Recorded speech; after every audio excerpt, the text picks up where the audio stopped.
Good morning, everyone. Just make sure this is turned on. Yes, it is indeed. So good morning. It's great to be here, and I've always loved being here in Apsley. The couple of times I've been here before, and there's a few brothers here who've been able to come down to Ballyhalbert Gospel Hall and share with us in the past as well, so we're very thankful for that. My name's Drew McKeown. Ivan McKeown's my father, actually. I think he's maybe been down here once before. And I have a wife, and I have 3 kids. My youngest is 5 months, and I've got a 3-year-old and a 5-year-old, so it's a busy wee house. And we've just recently moved house as well. So life's pretty busy at the minute, but it's very eventful and very fun, and we're very thankful for this wee 3rd addition to our family. So if you have your Bibles on you, if you could open up to Esther, and it's going to be chapter 1 of Esther. And just as we begin, I'm going to ask a question, and the question might sound a bit odd, but it is, where is God? Where is God? And particularly, where is God in this world? Where is God today? If you look at the headlines, you can see the Ukraine war and the destruction there and the lives uprooted. You look to Israel and to Gaza and see the conflict there and all the devastating casualties.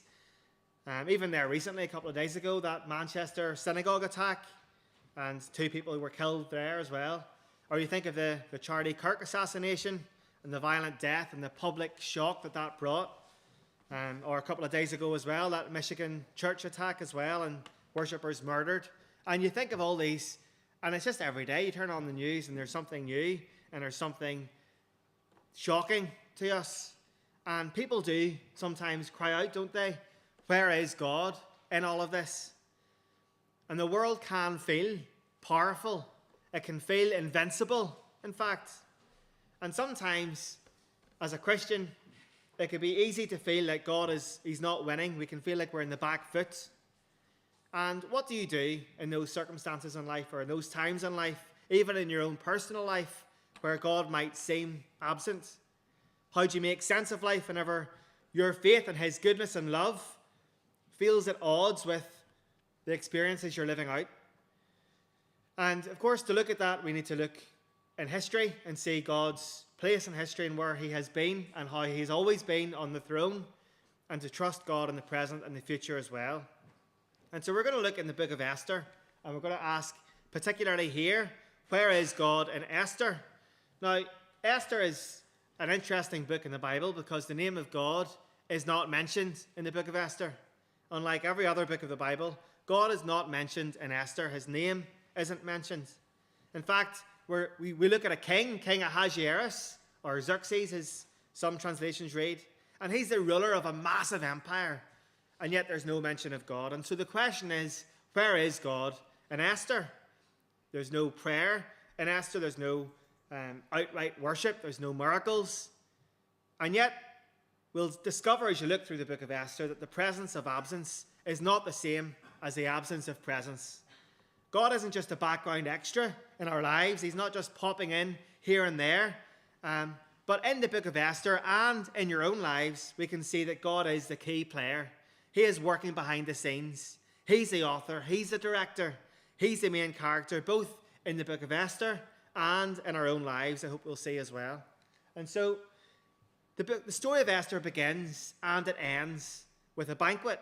So chapter 1 opens with this lavish feast, and it's thrown by King Ahasuerus. And then in chapters 9 and 10 close with a different kind of feast altogether.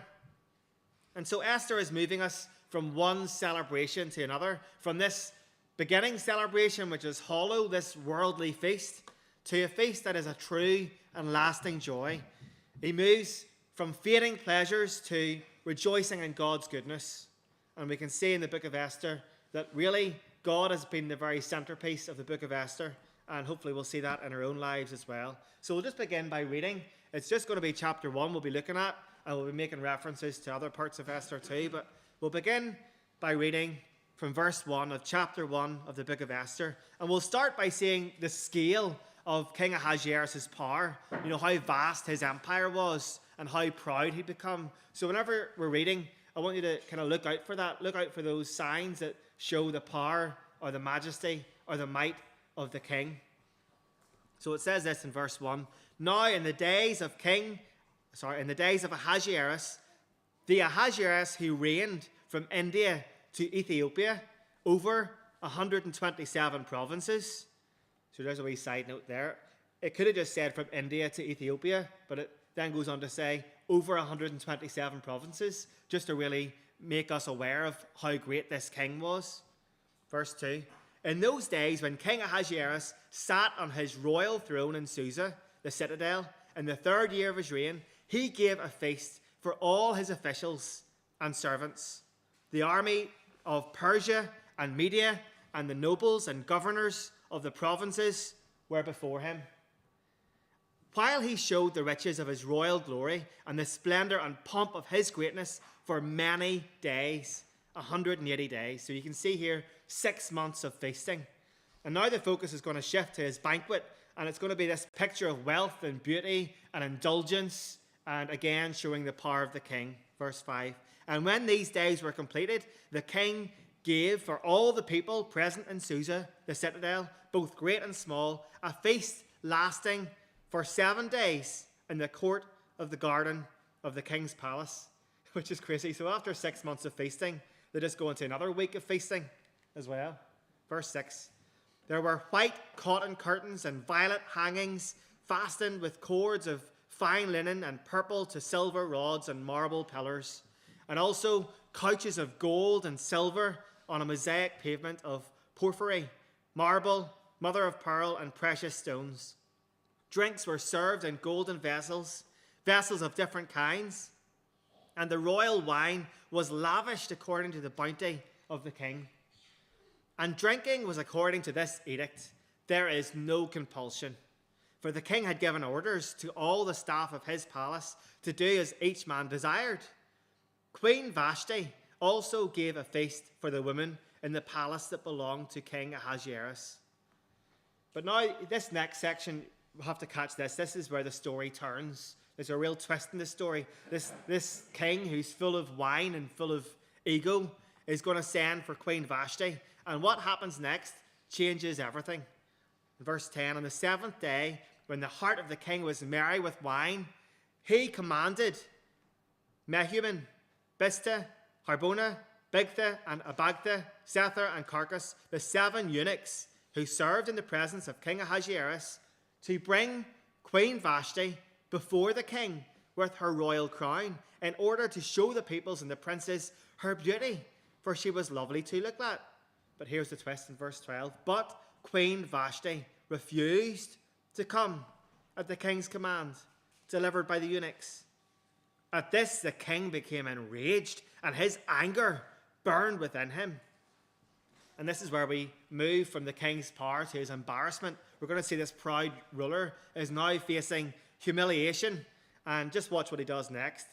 Verse 13, then the king said to the wise men who knew the times, for this was the king's procedure towards all who were versed in law and judgment, the men next to him being Karshena, Shether, Admatha, Tarshish, Meres, Marsina, and Memucan, the 7 princes of Persia and Media, who saw the king's face and sat first in the kingdom.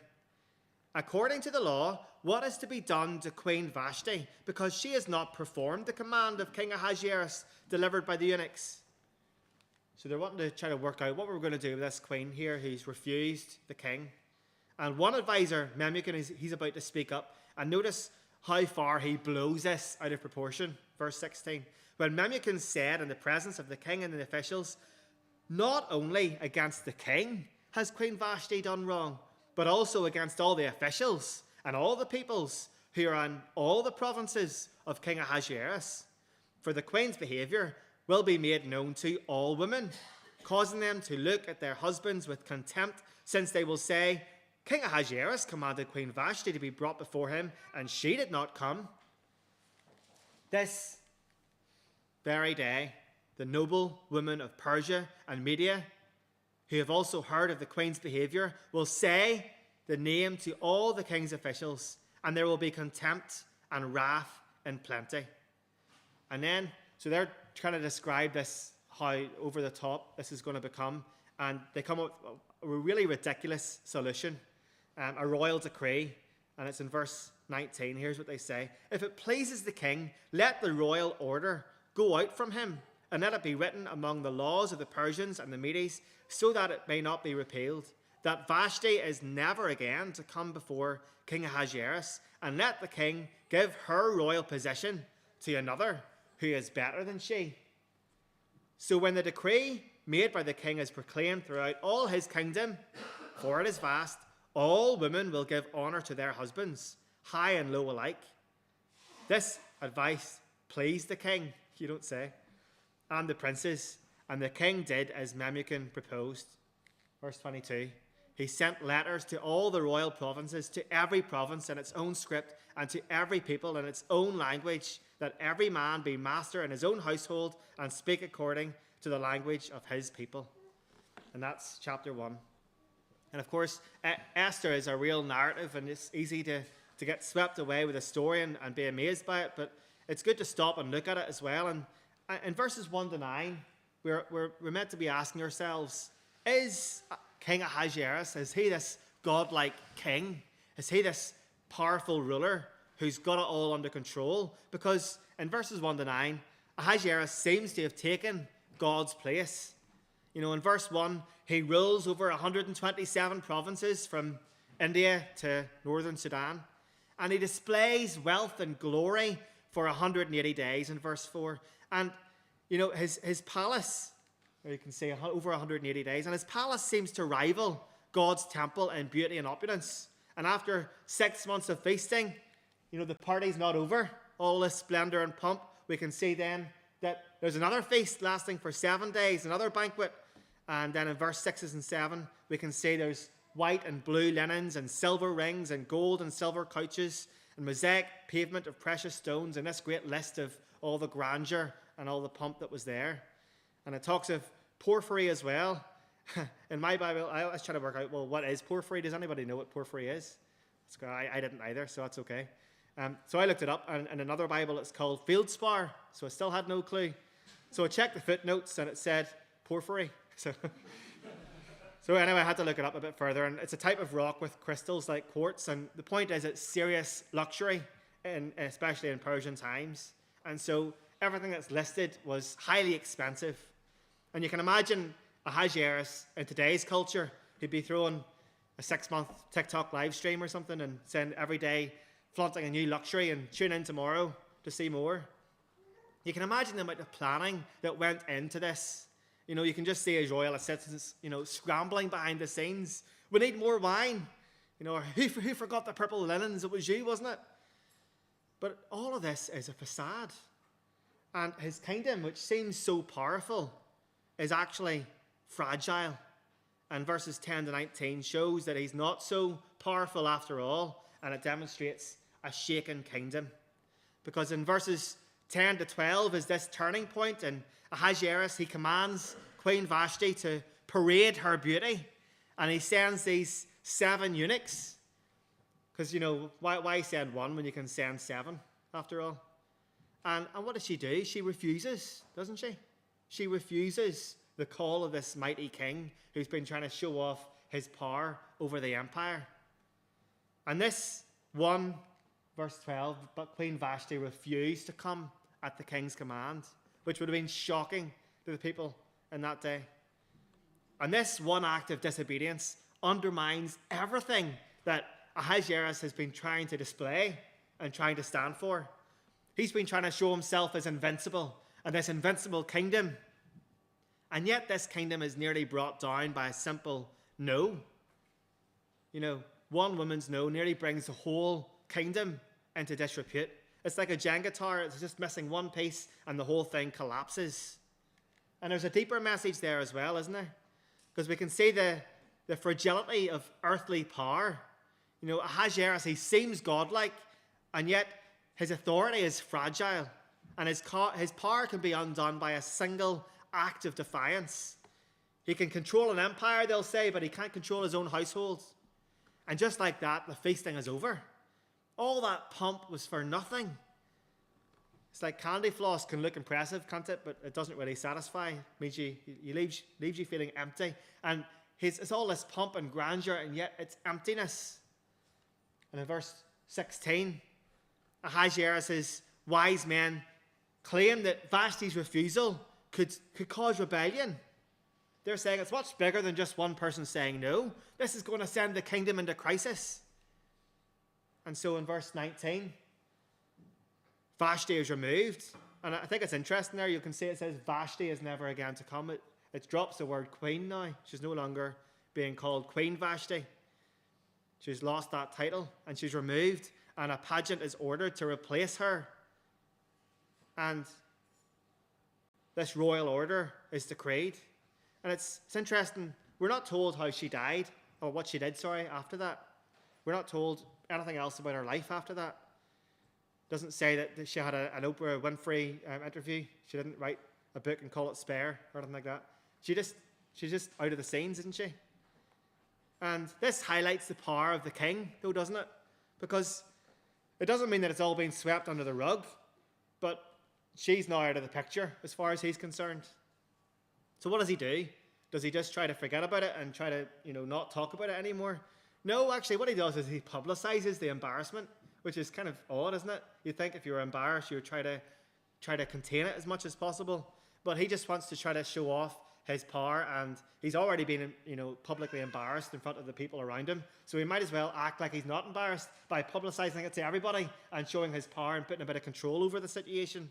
And so Ahasuerus and his advisors, they don't try to cover up the embarrassment. But what they do instead is interesting, because he proclaims it throughout the whole kingdom. And, most people would try to make it go away as soon as possible, but not Ahasuerus and not McKeown. Their solution is, let's make this thing go viral. Let's put it on Instagram. Everyone can know about it. And in verse 20, this decree goes throughout the whole kingdom. And it pleased the king to do it this way. This over-the-top response to make up for the embarrassment. To make him seem omnipotent again. He's trying to get his power back in there. But really it shows how insecure he is, doesn't it?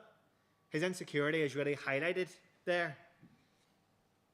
And Esther chapter 1 is to invite us to look beyond the glitz and the glamour. All this chasing wealth and chasing status and chasing control is absurd.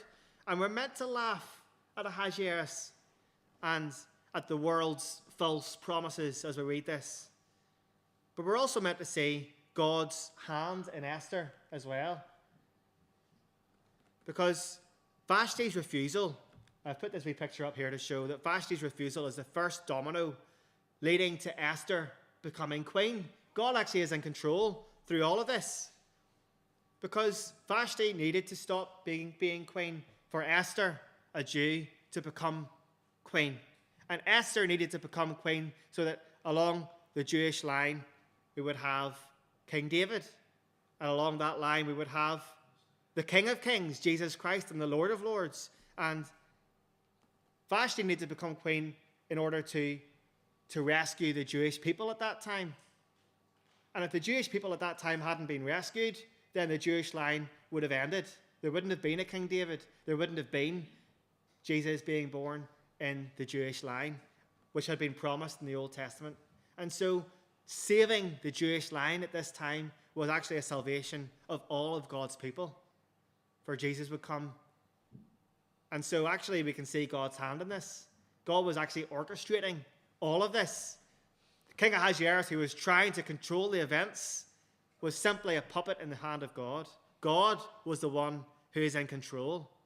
And even though God's not named in the book of Esther, we should see, as we can understand, how this played into the history of everything that was promised throughout the Old Testament, and every prophecy about the birth of the Christ and the Messiah who'd be born under King David, that God's hand is actually at work. And this passage reminds us of God's sovereignty in every single detail. I mean, you think about it, how often has God moved behind the scenes of your own life? Sometimes you don't see it because we don't look hard enough and we don't care to see it. But God's hand is at work in your life as well.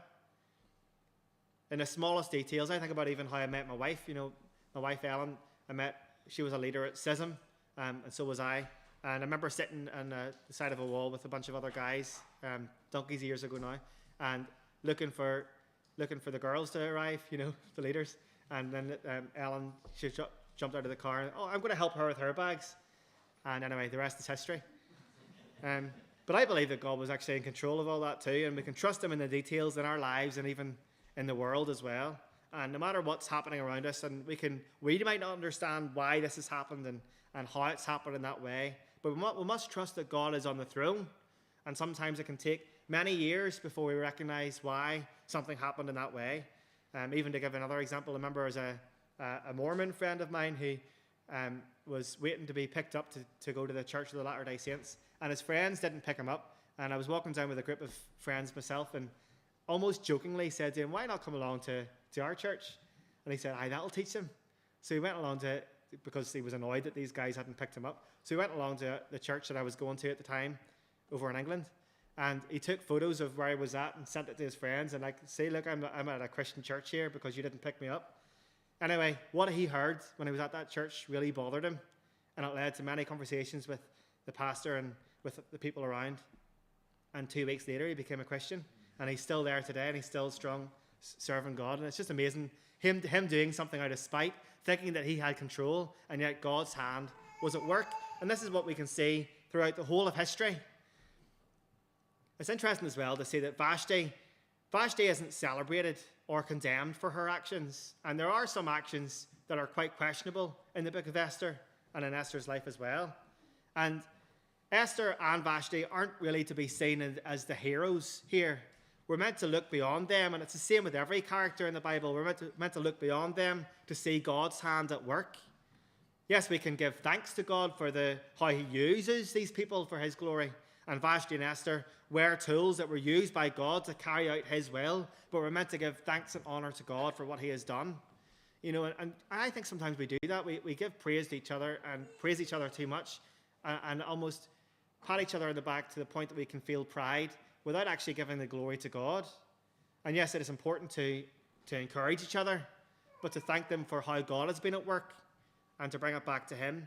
It's a bit like if you're at the barber's and the barber was cutting your hair, and at the end you say, thank you, razor, and you walk out and you don't even mention the barber. It's important that we recognize that razor was actually a tool in the hands of the barber, and in the same way, we can be used as instruments for God, but it's he who deserves the glory.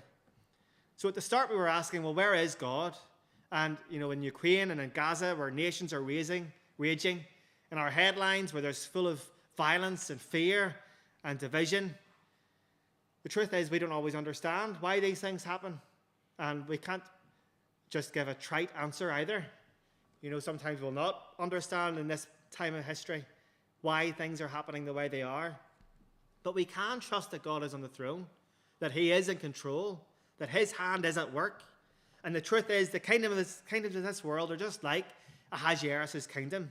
They might be impressive in the surface, but they're fragile underneath. And you think of that Persian Empire, well, it's fallen now, and so many empires have risen and fallen since. It's empty. It makes us last for a kingdom of justice and love, an eternal kingdom. And that's what we're meant to be thinking as we read the book of Esther. The Persian kingdom looked impressive, but actually it fell. And we should be looking for a kingdom that lasts forever. We should be looking for another king, a greater king, a king of kings, the Lord of lords.